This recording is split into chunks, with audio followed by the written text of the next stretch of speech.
प्रिय बच्चों, आज हम अपनी पाठ्य पुस्तिका के पाठ 2 नीला आकाश के बारे में पढ़ेंगे। इसमें शेखर और मनु अपनी गर्मी की छुट्टियों में अपने दादा दादी के पास गांव जाना चाहते थे। फिर वे अगले दिन अपने पिता के साथ गांव चल दिए।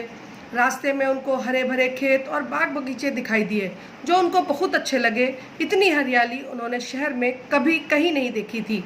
शेखर और मनु के दादा दादी एक खुशमिजाज व्यक्ति थे। दादाजी गांव में विज्ञान के अध्यापक थे और उनको बहुत सारी विज्ञान से संबंधित चीज़ें बताते रहते थे और इतना मज़ेदार तरीका होता था उनका बताने का कि बच्चों को भी आसानी से समझ में आए और बच्चों की रुचि भी उस विषय में बढ़ जाए। इस बार भी जब शेखर और मनु आए तो अपने साथ बहुत सारे प्रश्न लाए थे ताकि दादाजी उनके उन प्रश्नों के उत्तर दे सकें। रात के समय जब दादाजी आंगन में चारपाई बिछाकर लेटे तो दूर दूर तक फैले हुए तारों का आसमान देखकर शेखर ने कहा कि दादाजी, आसमान इस समय तो काला है लेकिन प्रातःकाल यह नीले रंग का होता है ना। तब दादाजी बोले, नहीं, वास्तव में आकाश का रंग नीला नहीं है, पर यह हमें नीले रंग का प्रतीत होता है। अच्छा, शेखर चौंक गया। उसने कौतूहल से पूछा, यह कैसे होता है दादाजी? दादाजी ने कहा, सुनो, हमारा जो वायुमंडल है उसमें चारों ओर धूल और जल के छोटे छोटे कण बिखरे रहते हैं। जब सूर्य का प्रकाश उस वायुमंडल से गुजरता है तो उसका कुछ भाग इन कणों में फैल जाता है। फलस्वरूप नारंगी, पीले, हरे और लाल रंग की तरंगों का तरंगदैर्घ्य अधिक होने के कारण इन पर उसका अधिक प्रभाव नहीं पड़ता, लेकिन नीले, बैगनी और आसमानी रंगों की तरंगदैर्घ्य कम होने के कारण ये चारों ओर सारे आकाश में फैल जाती है। इन सब में नीले रंग की दृश्यता सबसे अधिक होती है, इसलिए आकाश हमको देखने पर नीला दिखाई देता है। प्रातःकाल तुमको एक प्रयोग के द्वारा से और अच्छे से समझा दूंगा। चलो अब सो जाओ। जैसे ही सुबह शेखर उठा उसको प्रयोग का इंतजार होने लगा।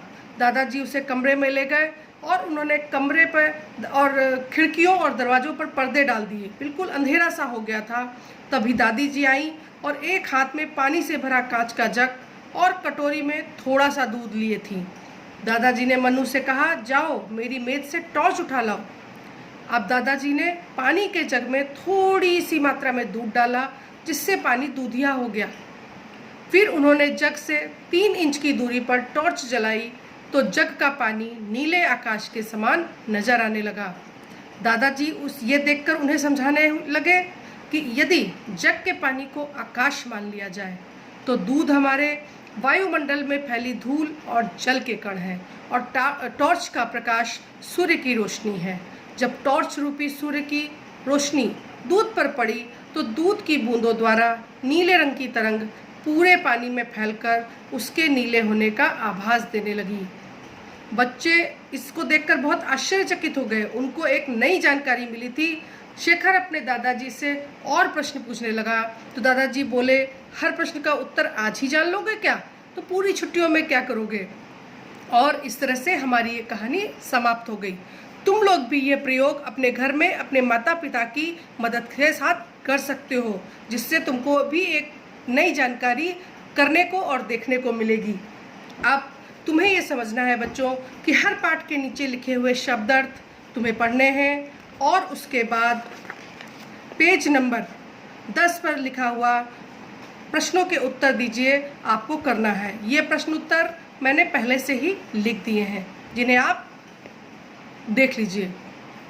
प्रश्न उत्तर नंबर 1, शेखर और मनु को गांव में हरियाली बहुत अच्छी लगी। यही गांव और शहर में उन्हें मुख्य अंतर भी लगा।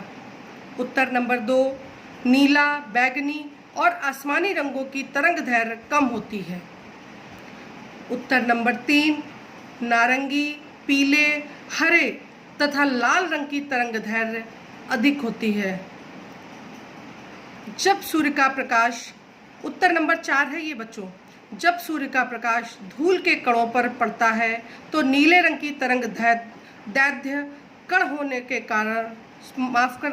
कम होने के कारण यह सारे आकाश में फैल जाती है और नीले रंग की दृश्यता अधिक होने के कारण आकाश नीले रंग का दिखने लगता है।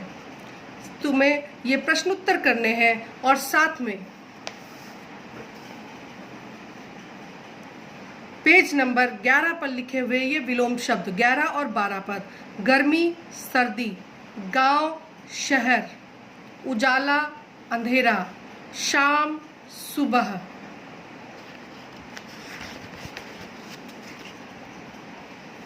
रोचक नीरस, रुचि अरुचि, प्रातः संध्या, आसान कठिन।